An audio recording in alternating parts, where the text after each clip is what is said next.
Ayan, mapagpalang hapon sa inyong lahat, mga ka-idol. Ayan, isa sa Por Marias, nangunguha siya ng panggatong. Alam niyo ba guys, na yan ang aming ginagatong, yung mga tuyong kahoy. Ayan, wala na kaming panggatong, kaya siya nangunguha na. Ayan. Wala kami dito pambili ng uling, kaya kami nagkakahoy na lang din eh. Ayan oh. Alam niyo ba guys na napakarami bunga niya sampalok na yan, kaso napakataas. O hitik na hitik siya sa bunga sa pinakadulo. Napakarami niya. Gusto ko ngang umakyat dyan guys oh. At kukuha lang ako ng pangkain. Ayan. Panoorin nyo kami. Ako pala sa pag-akyat ng sampalok. Ayan. Habang yung isa ay nagpuputol-putol ng kahoy, ako naman ay aakyat doon para kumuha ng pangkain na sampalok. Ayan. Panoorin niyo ako guys. Kung kaya kong kung kaya kong umakyat.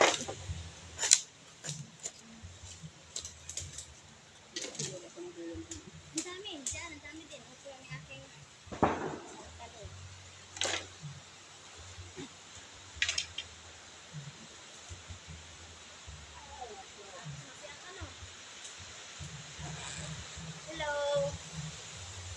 Andito na ako sa puno.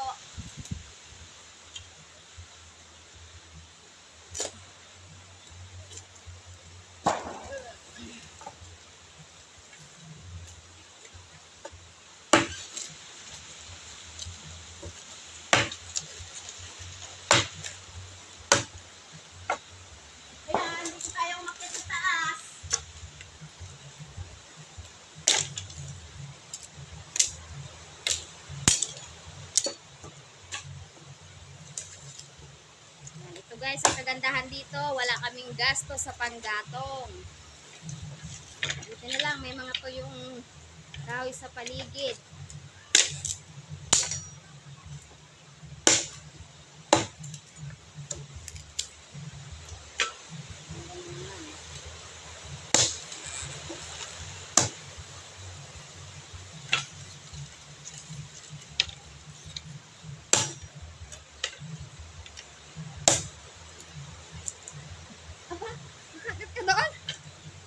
Ayoko na guys.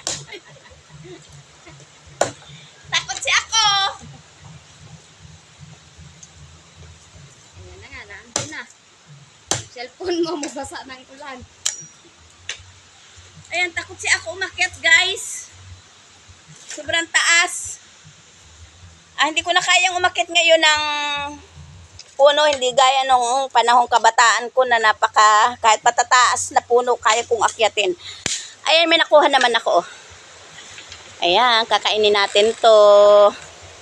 Kumakain ba kayo nito? Hilaw pa lang ito guys. Hindi pa siya hinog. Ayan.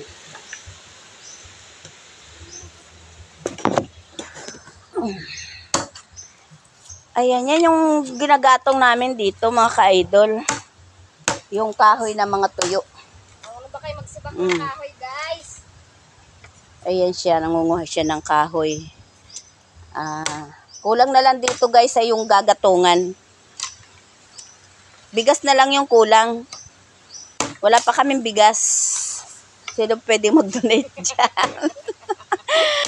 Lakas na loob mga ng panggatong, walang lulutuin. Ayan, sino pwede mag-donate sa amin ng bigas dyan at saka pang ulam. Ayan, joke lang mga ka-idol. Ayan, kahit medyo mainit ang panahon din eh. Sobrang lakas ng hangin. Tapos paminsan-minsan ay bumubuso yung ulan. Kani-kanina lang ay dito ay umuulan na. Ay ang aming sinampay ay hindi na natuyo-tuyo. Ayan. Nilaban namin kaninang umaga yung cover ni Mader. At saka yung tuyo na yung cover. Yung kumot ay laylayan na lang yung may kaunting basa. Pero pwede na siguro yung kumutin hanggang mamaya dahil malakas naman yung hangin niya. Kaya siguro bago gumabi ay siguro ay ang kumot ay tuyo na rin. Ayan. Araw na ngayon ng linggo mga ka-idol. Isang linggo na lang at ay tuyo na inay. Isang linggo na lang at kami sa wakas ay makaka-uwi na rin sa isinampay ko nga inay dyan, wala ka nang asuutin. Oo. Isang linggo na lang mga ka-idol at kami ay makaka-uwi na rin sa amin sa San Francisco. Ayan, nakakamiss na. Yung walang limit ka, pwede kang mag-upload ng wala kang po problemahin na mauubos ang iyong load. Wala kang po problemahin kapag ka nag-live ka na mauubos ang load mo dahil nakakunik lang kami doon sa wifi. Kaya dito talaga, kumbaga ay hulog-hulog lang kami sa piso wifi. Kaya doon po sa mga kaibigan namin dyan, sa mga OFW na supporters namin, pasensya na at bawi na lang kami pagdating namin ng bayan ng Aurora. Ayan, magandang hapon na lang sa inyong lahat mga ka-idol. God bless and love you all.